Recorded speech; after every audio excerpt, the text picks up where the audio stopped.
প্রিয় দর্শক আসসালামু আলাইকুম। আজ আমি আপনাদের খুবই মজাদার নরম তুলতুলে তালের বড়া পিঠা তৈরি করে দেখাবো। আজকের এই পিঠাটি আমি খুবই সহজভাবে তৈরি করব। আমি এখানে কোনো চালের গুঁড়া ব্যবহার করব না। খুবই সহজভাবে এবং অল্প কিছু উপকরণেই আমি এই পিঠাটি তৈরি করব। এই পিঠাটি খেতে ভীষণ মজার হয়। ঠান্ডা হয়ে যাওয়ার পরেও পিঠাটি নরম থাকে। আশা করছি আমার আজকের এই রেসিপিটি আপনাদের কাছে খুবই ভালো লাগবে।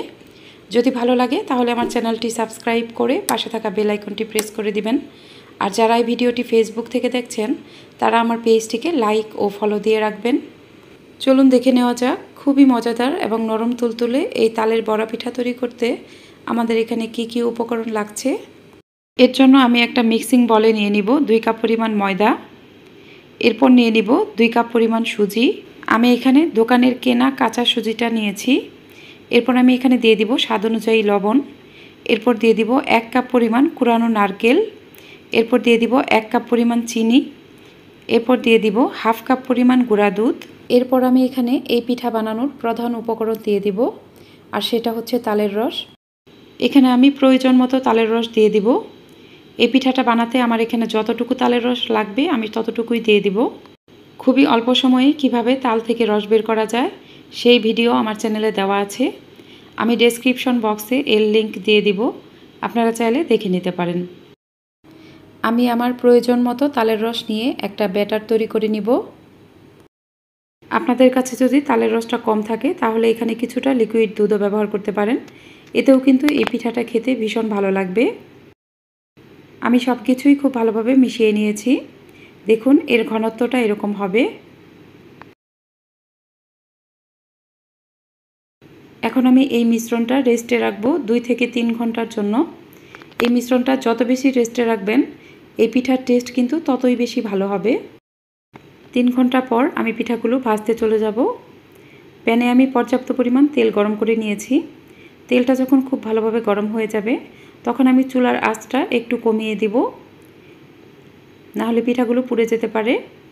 এরপর আমি কিছুটা মিশ্রণ হাতে নিয়ে এইভাবে পিঠার শেপ দিয়ে আস্তে আস্তে তেলের মাঝে দিয়ে দিব।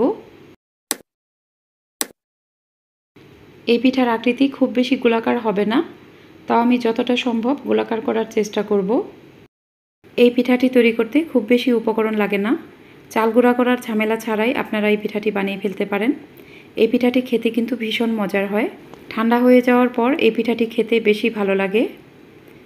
নর্মাল তাপমাত্রায় এই পিঠাটি 4 থেকে 5 দিন পর্যন্ত সংরক্ষণ করা যাবে। পিঠার একদিকে যখন একটু ব্রাউন কালার হয়ে যাবে তখন আমি এগুলো উল্টে দিব। এভাবে আমি চুলার মিডিয়াম আঁচে পিঠাগুলো উল্টে পাল্টে ভেজে নেব। সবগুলো পিঠাই যখন এরকম গোল্ডেন ব্রাউন কালার হয়ে যাবে তখন আমি এগুলো উঠিয়ে নিব। আমার এই পিঠাগুলো ভাজা হয়ে গেছে। এখন আমি এগুলো উঠিয়ে নিব।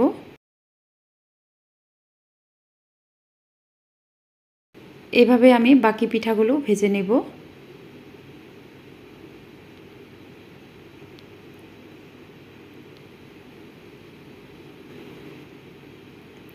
আমি বাকি পিঠাগুলো ভেজে নিয়েছি। দেখুন আমার পিঠাগুলো দেখতে কতটা সুন্দর হয়েছে। এই পিঠাগুলো খেতেও কিন্তু ভীষণ মজার। এই পিঠার ভেতর দিকটা হয় নরম তুলতুলে এবং বাইরের দিকটা হয় ক্রিস্পি।